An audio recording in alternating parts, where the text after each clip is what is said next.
24. marca je v prostorih Državnega sveta Republike Slovenije potekal posvet o strategiji razvoja slovenskega bančništva.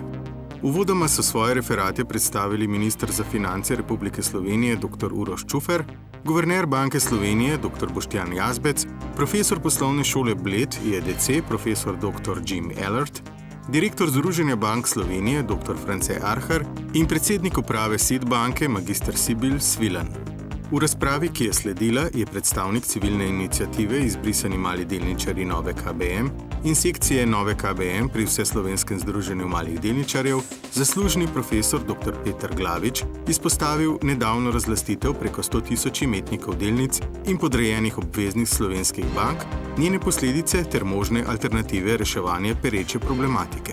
Mi zahtevamo najprej bilance bank na dan izbrisa po mednarodnih standardih.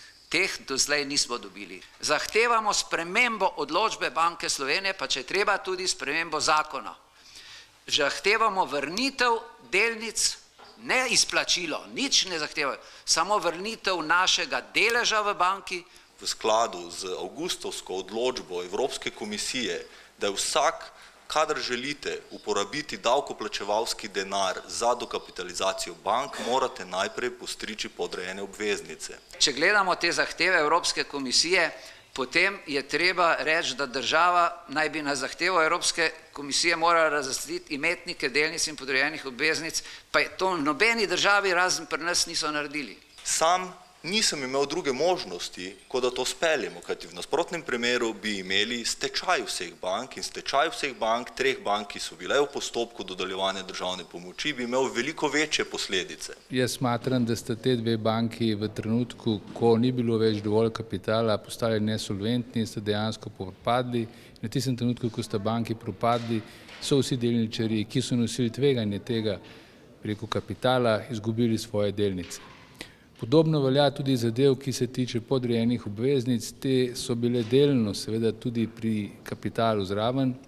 V tem delu je seveda normalno, da del tega tudi investitorji izgubijo, čeprav je položaj teh obveznic nekoliko drugačen in je bil po posameznih bankah tudi različno izdan. Zdaj tudi pregled kakovosti sredstev in obremenitveni preizkus banke je bil narejen na zahtevo Evropske centralne banke, vendar vrednotenje ni bilo upravljeno po edino veljavnih mednarodnih računovodskih standardih.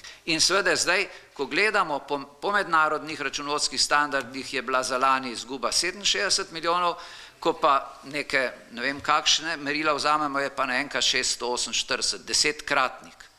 Letos bo pa 8 milijonov dobička. Torej, to, kar oni predvidevajo, 1947 milijonov ali 2 milijardi bruto oziroma 1 milijardo neto, je nekaj, kar je znanstvena fantastika. Že kolikrat se je reklo v Sloveniji, to je pa zadnja dokapitalizacija. Ne more biti, ker je življenje naprej. In kriza je pokazala še to, še večjo regulacijo, še več zahtev po kapitalu. Tako da iz tega zornega kota je še en dodaten razlog, da se tukaj najdejo novi lastniki.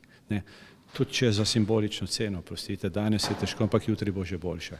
Samo da končaš eno zgodbo, eno agonijo, ki se tukaj odvija pri nas že vrsto let.